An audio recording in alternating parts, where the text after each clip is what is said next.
invite à faire appel à moi.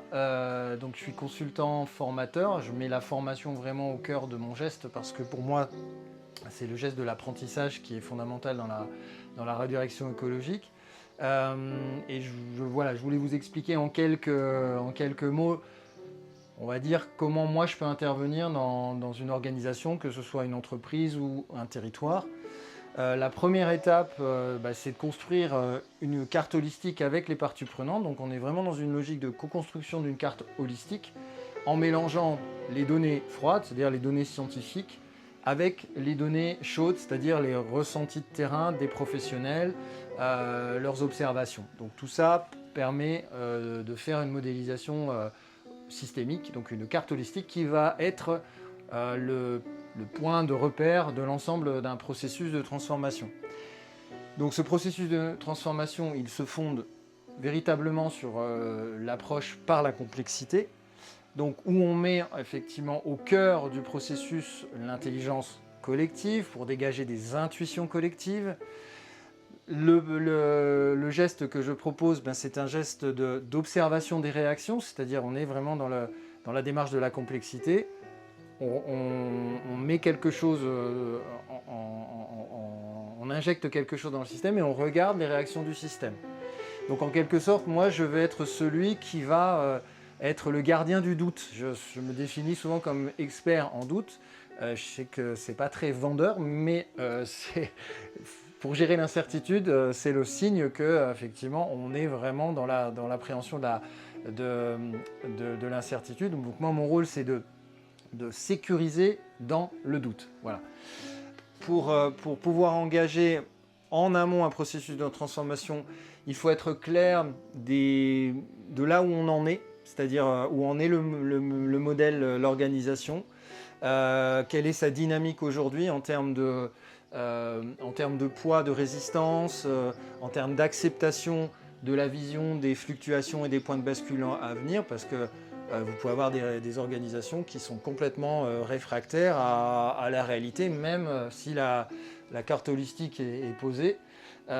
Et puis il faut distinguer du coup ce qui est de l'ordre de l'adaptation, c'est-à-dire ce qu'on appréhende assez bien parce que les choses sont visibles, et de l'adaptabilité, c'est-à-dire ce qui va arriver mais on ne sait pas quand, on ne sait pas avec quelle intensité, donc vraiment cette approche de l'incertitude. Donc moi je suis là pour vraiment aider à distinguer ce qui est de l'ordre de l'adaptation et de l'adaptabilité.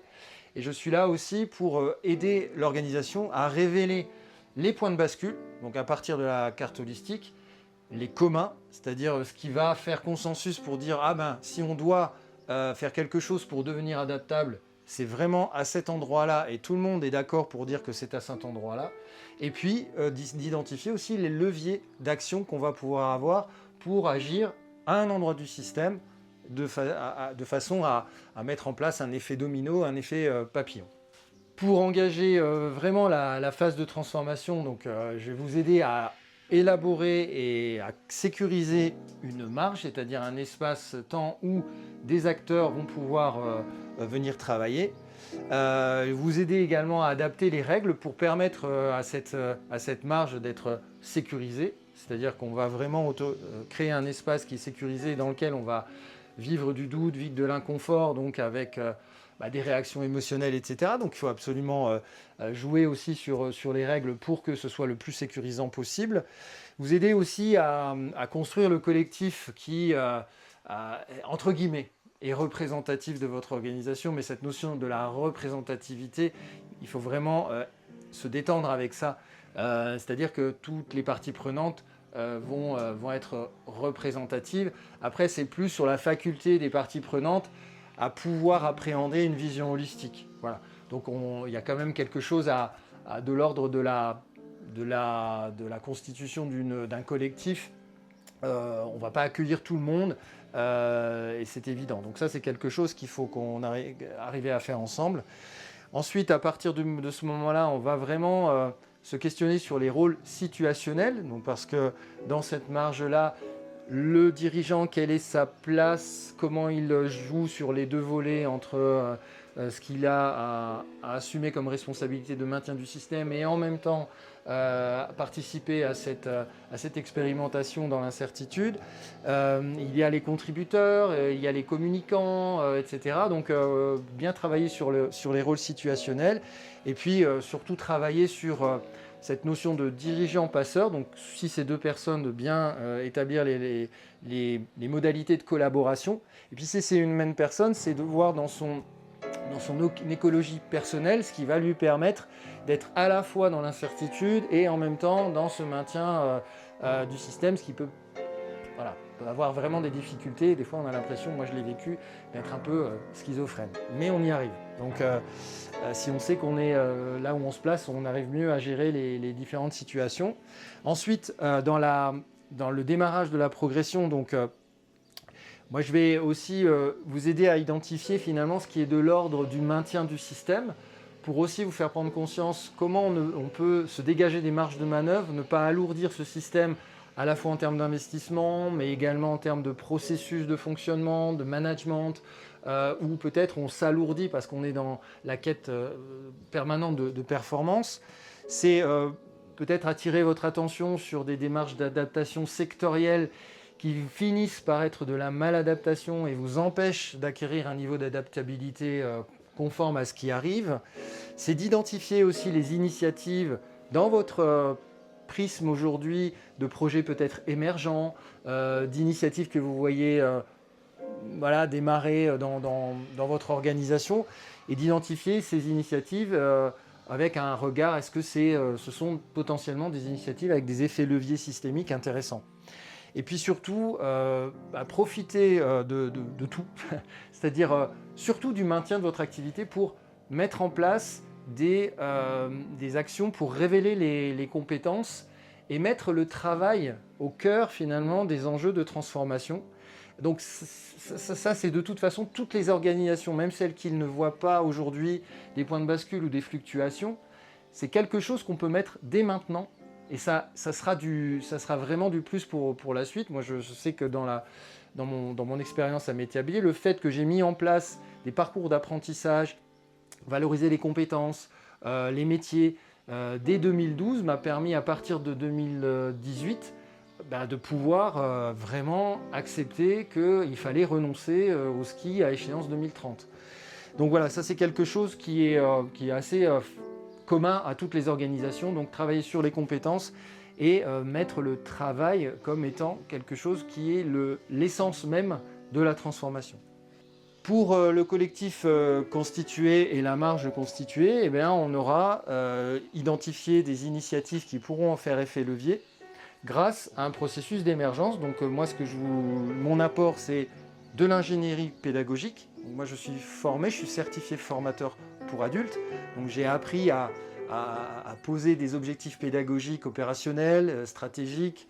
Donc j'utilise ces méthodes de la pédagogie, c'est pour ça que je me qualifie comme étant consultant formateur. C'est d'assurer une dynamique des collectifs avec le respect des personnalités. Donc là, moi j'utilise un outil, je suis certifié MBTI, donc Myers-Briggs Type Indicator, où ça me permet en fait de faire participer l'ensemble des personnes d'un collectif avec leur personnalité et d'en tirer finalement la compétence collective la meilleure.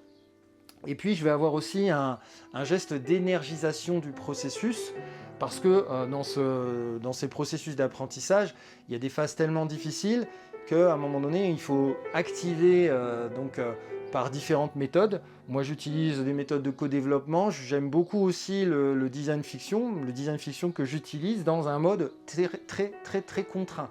Donc ce sont des outils qui permettent de mettre du mouvement, de continuer à mettre du mouvement dans les processus d'apprentissage. Et puis sur la dernière partie, en fait, je mets vraiment toujours en conscience le fait que les émergences doivent avoir une valeur économique. En tout cas, je questionne systématiquement le modèle économique et j'essaye de passer de la notion de chaîne de valeur, je vous accompagne pour passer de la notion de chaîne de valeur à la notion de réseau de valeur pour à la fois avoir des valeurs économiques, mais aussi des valeurs peut-être plus immatériel pour le vivant, qu'il soit humain et non humain. On va essayer aussi que ces émergences aient des effets systémiques positifs maximaux, c'est-à-dire sur un maximum de thèmes directs ou indirects.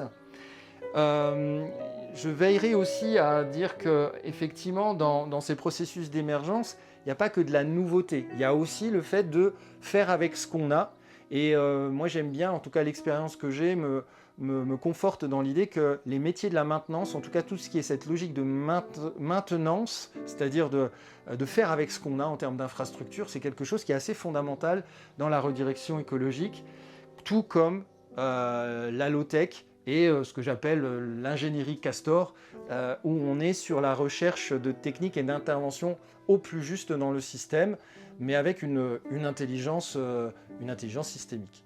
Voilà, donc j'espère. Donc moi, je peux intervenir dans des organisations entrepreneuriales, sur des territoires, voilà, sur des thèmes divers et variés, avec toujours cette idée que finalement les éléments physiques sont souvent un peu déconnectés des modèles économiques. Donc c'est remettre les éléments physiques vraiment au centre de l'approche systémique. Donc moi là, j'utilise aussi mes compétences scientifiques en termes de climatologie, météorologie, hydrologie, géologie, etc.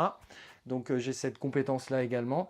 Et puis après, intégrer les activités humaines dans cette approche pour avoir une vraie démarche de complexité.